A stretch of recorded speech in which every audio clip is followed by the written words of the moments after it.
Space, The Final Frontier, Shepard. When Mass Effect does it right, it kicks ass. One of my most treasured memories in gaming is playing both Mass Effect 1 and Mass Effect 2 for the very first time.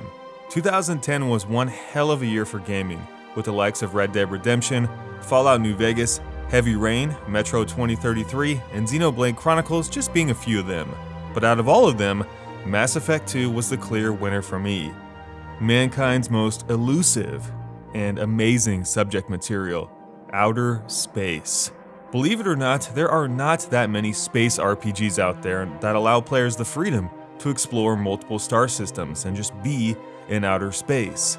You've got your gather and build games like No Man's Sky, your simulation games like EVE Online, but where are the AAA action RPGs set in space? I searched far and wide while writing this script to find them, and the truth is, there aren't that many. The only one that comes close is Star Wars Knights of the Old Republic, not ironically built by the same company. But this game isn't really the same type of space material, it's more fantasy. And that goes for a lot of games out there, today and back in the stretches of time.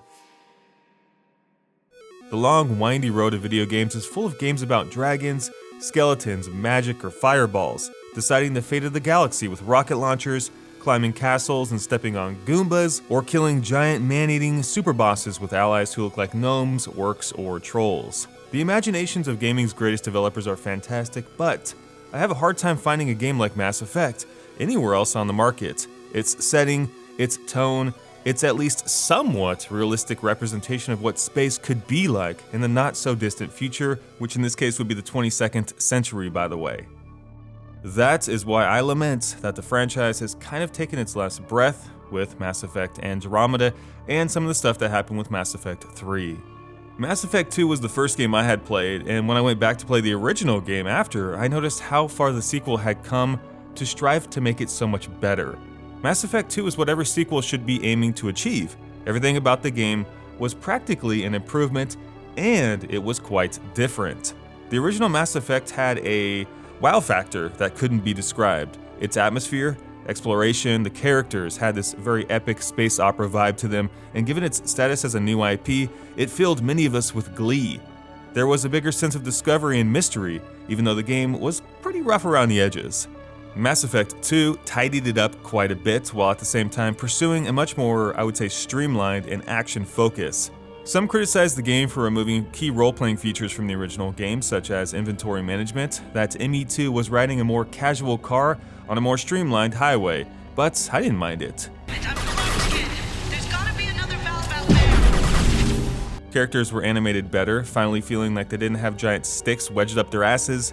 There was still the same amount of shooting, but it felt better, had more kick, was more responsive, elements in desperate need of improving from the original game. The world building had a tighter flow, moved smoother, and got to the heart of the action, I would say, much more quickly. The music was iconic, the combat felt snappier, with more options, abilities, and commands for your party. Assembling your crew and gaining loyalty and love, or hate, among your allies was a blast too. You could also make a case for some of the best characters and writing in a role-playing game to date. Slap on a decent amount of choice, and I felt compelled to care about the game, the outcome, the fantastic ending, and love the ones that I had lost. There's something about a well-written game with believable characters that is so hard to find today in gaming, let alone in a AAA game. So much of our games today are based off action or set pieces. Holy shit! I need cover fire on the left! Trying to appeal to our low attention spans as human beings, but I would argue that all action isn't the answer. The solution is to have the right mix. Mass Effect was more of a role-playing game. Mass Effect 2 was a better role-playing game according to me.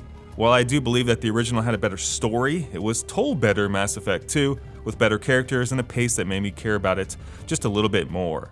There were so many epic moments in 2, from watching the Normandy get destroyed in the opening moments, to Morden's final scene, to meeting the elusive man and seeing his unsightly evolution unfold before our eyes. His presence alone was enough to make me want to see the game through to its conclusion. The unknown was eating at me, and plus Miranda was hot. Mass Effect 1 and 2 are quite possibly some of my favorite games of all time, as they were the perfect blend of a shooting game, an RPG, and a space lover's dream. There's something about the music that plays behind the galaxy map, about the planets that may house another race, a quest, a treasure waiting to be found. I love space games. Touching down on a planet in Mass Effect 2 is like a mini adventure, with a new story, people, or power struggle on the horizon. Missions were quick enough to be mopped up in a single sitting, but not too quick as to make them an afterthought. My favorites were Garrus's recruitment mission, Archangel, and Thane's loyalty quest, Sins of a Father. There was a little bit for everyone in Mass Effect 1 and 2. A great combat system, a compelling main narrative, plentiful exploration and side content, and a fantastic final boss and ending, especially with how the story unfolds leading up to the final mission for Mass Effect 2. The Human Reaper finale was so awesome and mind-blowing to me when I first played it, and just enough was hidden about the Collectors and the Reapers to make sure a proper sequel could be explored after the credits started to roll down.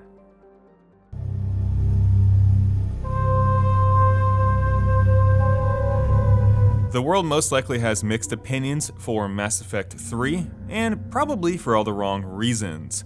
On all accounts, Mass Effect 3 is actually a pretty good game, but was ultimately destroyed by its own ending, questionable multiplayer microtransactions, pre-order bonuses, and its day one DLC garbage from the ashes. Mass Effect 3 came out in Doomsday of 2012, which was when EA was voted as the worst company in America. They took that title in 2013 too. It wasn't just because of how they treated Mass Effect 3 as a video game, it was because of how they treated it as a product.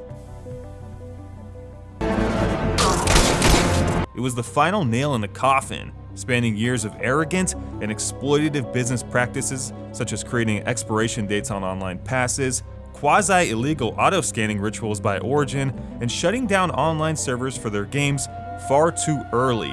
And don't forget, running suspicious charity cases, and yes, that rabbit hole runs deep with EA. It seems like every place you turn in this year, EA was in the news for something bad.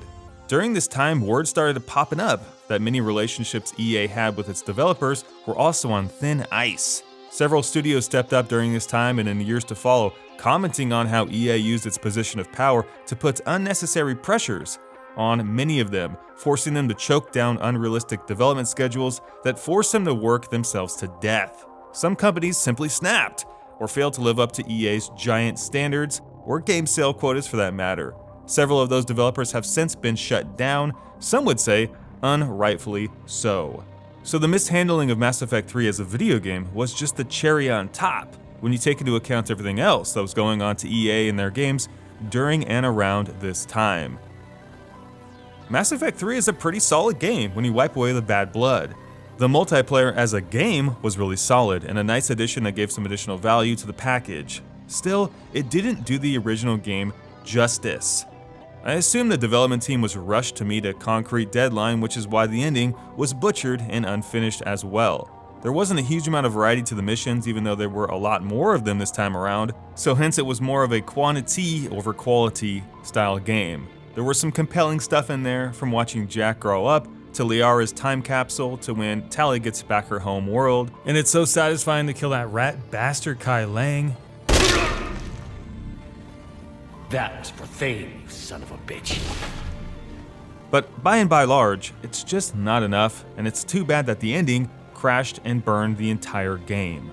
But still, like all Mass Effect games, it gives you the ability to travel amongst the stars and get a glimpse of what space would actually be like, what other races do, what they care about, and how they treat humans, a race that is not almighty and not alone in this world.